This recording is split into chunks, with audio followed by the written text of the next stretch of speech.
जिसने ये इलेक्शन कराने का हुक्म दिया है वो 5 मेंबर बेंच था कि 7 मेंबर बेंच था। ये इख्तरा जो निकाली है लॉ मिनिस्टर साहब और अटॉर्नी जनरल साहब ने कि ये 5 मेंबर नहीं थे, 7 जज थे। भाई वहाँ कमरे में 5 बैठे हुए थे। सुप्रीम कोर्ट के फैसले की पहली लाइन कहती है by a majority of 3 to 2। और जो 2 जज हैं उन्होंने ये नहीं कहा कि जनाब 2 हमारे फादिल बरादरन और भी बैठे हुए हैं, तो ये 7 मेंबर बेंच है। ये कंफ्यूजन जो क्रिएट की जा रही है जिसके बायस गवर्नर खैबर पख्तूनख्वा खुल्ली तौहीन अदालत कर रहा है कि उस पे तो ये वाजिब था, लाजिम था कि where the governor himself dissolves the assembly, he shall appoint a date not later than 90 days, not later than 90 days। ये नहीं कहा कि within 90 days, not later than 90 days to for the holding of the election। अब उसके बाद भी tight रखा हुआ है। टाइट क्या रखा है कि आगे कहा है कि parliament shall meet on the 21st day, shall meet on the 21st day after the election unless sooner called by the president। यानी 21 दिन से ज़्यादा नहीं हो सकते। 90 दिन जमा 21 दिन, 111वें दिन ये निगरान बिल्कुल ख़त्म हो जाएगी इनका इख्तियार। कोई हुकूमत नहीं रहेगी पंजाब या खैबर पख्तूनख्वा में। और जो गवर्नर तो पख्तूनख्वा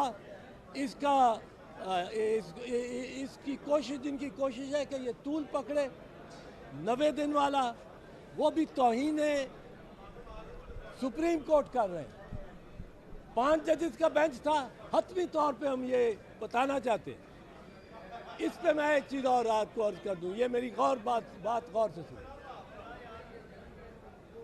नून लीग के मतवालों की निगाह में दुरुस्त तौर पे मियां नवाज शरीफ और मरियम नवाज शरीफ उनकी रेड लाइन है।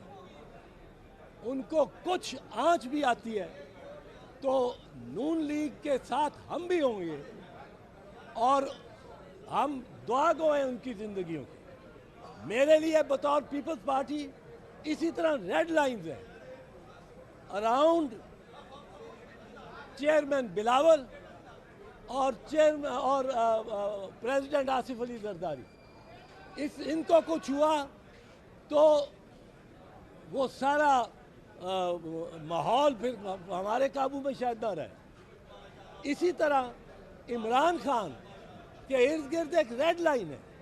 ये जो शिबली या उसके दूसरे साथी इमरान खान के कहते हैं कि हमारे लिए रेड लाइन है इमरान खान, और मौलाना फजल रहमान के भी रेड लाइन है उसके मतवालों की।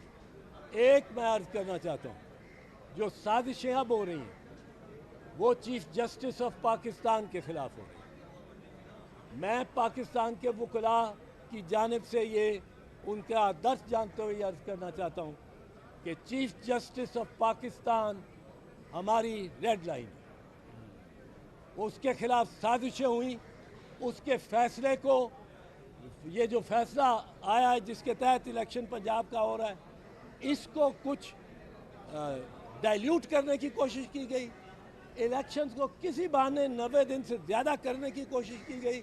जो महकमा करेगा कि हम पैसे नहीं दे सकते, जो महकमा करेगा कि मैं रेंजर्स नहीं दे सकता, जो महकमा करेगा मैं कोई अपनी सर्विसेज नहीं दे सकता, वो महकमा तौहीन अदालत कर रहा होगा। और ये तौहीन सुप्रीम कोर्ट है। और मैं शहबाज शरीफ साहब को मुअद्दबाना अर्ज करना चाहता हूँ। हम समझते हैं कि नवाज शरीफ और मरियम को अगर खुदा न खास्ता कुछ हुआ तो इस मुल्क में माशरे को संभालना बड़ा मुश्किल होगा। हम उनकी ज़िंदगियों के दुआ गो हैं। इसी तरह आप सब बिलावल और आसिफ जरदारी, मौलाना फजल रहमान और इमरान खान, और अब मैं ऐड करना चाहता हूँ, बताना चाहता हूँ कि चीफ जस्टिस ऑफ पाकिस्तान भी हमारी रेड लाइन है। फिर वकला क्या करेंगे, फिर एक 2007 वाली मूवमेंट शुरू होगी, क्या होगा ये वक्त ही बताएगा, पर वो हमारी रेड लाइन है। उनके अहकामात और सुप्रीम कोर्ट के अहकामात पे मनवन अमल करना लाजिम है, इलेक्शन कमीशन पे भी, हुकूमत पे भी, निगरान हुकूमत पे भी, और नीचे मातहत अदालतों को भी, और तमाम इंतज़ामिया को। अच्छा रज़ा साहब बताइएगा कि इस वक्त जो सूरत हाल है वो आप क्या कहते हैं कि किसकी माँ पर हो रही है? निगरान हुकूमत जो है वो मौक़िफ़ नहीं दे रही, वज़ीर कानून जो है वो फ़ौरन प्रेस कॉन्फ्रेंस करके जो है वो सारी सूरत हाल पे बात करते हैं, तो कौन हुकूमत कौन कर रहा है पंजाब में?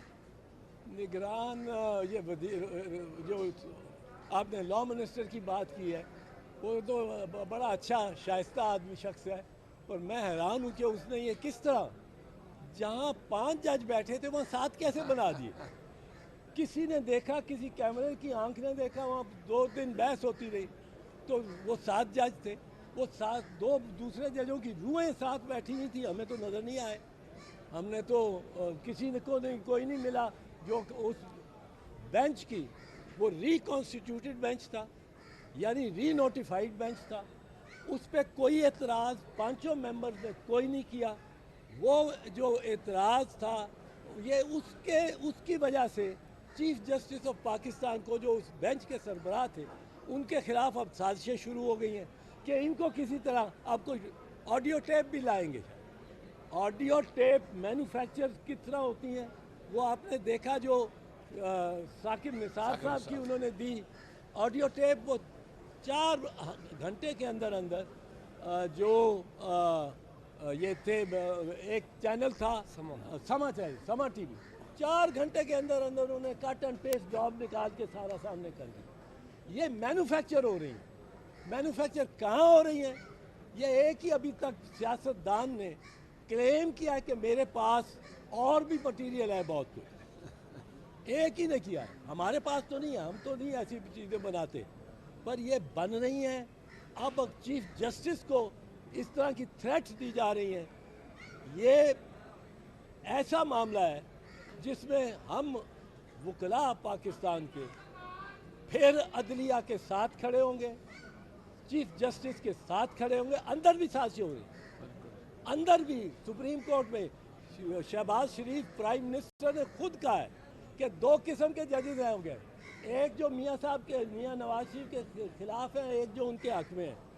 अब ये 2 ग्रुप जो हैं वो अंदर भी कश्मकश चल रही है। ये अंदरूनी कश्मकश हो या बैरूनी कश्मकश हो, हमारे लिए, वकला के लिए रेड लाइन है chief justice of Pakistan. Maryam बीबी कहती हैं फ्राई पैन से वो कपड़े इस्त्री करती रही हैं जब उन्हें पाबंद सलासा रखा गया, और पीपल्स पार्टी और जो नून लीग है बयानिया मिलता नहीं है। पीपल्स पार्टी जो है वो जमहूरियत की बात करती है और नून लीग जो है वो पुरतशद्दुद कार्रवाइयों पर यकीन रखती है। ये मरियम बीबी ने कहा है, उसने खुद कहा है कि पुरतशद्दुद, मैं तो नहीं, फ्राई पैन वाला नहीं, फ्राई पैन तो कहती है ना, उससे कपड़े इस्त्री वो उसके साथ हमदर्दी है। जेल में बड़ा बड़ा दुख पहुंचाया जाता है हमारी जेलों में, और मरियम को यकीनन, वो हमारी बेटी है, बहन है, उसको यकीनन उधर अजियतें पहुंचाई गई होंगी। मैं कोई उसकी इसमें तरदीद करने को तैयार नहीं। उसने जेल काटी है, बहादुरी से काटी। वो अकेली आई रही है यहाँ, उसके भाई भागे रहे हैं, भगौड़े रहे हैं, और वो बहन और बेटी आके यहाँ, आज उसके जलसों में वो जान नहीं है, पर लंदन यात्रा से जाने से पहले उसके जलसों में बड़ी जान थी, और जान उसने डाली इसलिए थी कि वो हिम्मत करके आई थी, नज़र आ रहा था। पर अब उसका बयानिया गलत हो गया। अब उसका बयानिया जो है वो, इलेक्शन ना हो पहले नवाज शरीफ को बरी किया जाए सारे इल्ज़ाम, ये डिक्टेट करके वो कह रही हैं, फिर एक सियासतदान को सजा दी जाए और उसको अंदर किया जाए। अब ये तो अदालतों के काम है, ये मरियम बीबी ने और मैंने नहीं फैसला करना। ये डिक्टेट नहीं किया जा सकता, कानून को अपना तकाजे पूरे करने चाहिए। और इसमें जो और इसीलिए उनका अब बयानिया वो नहीं रहा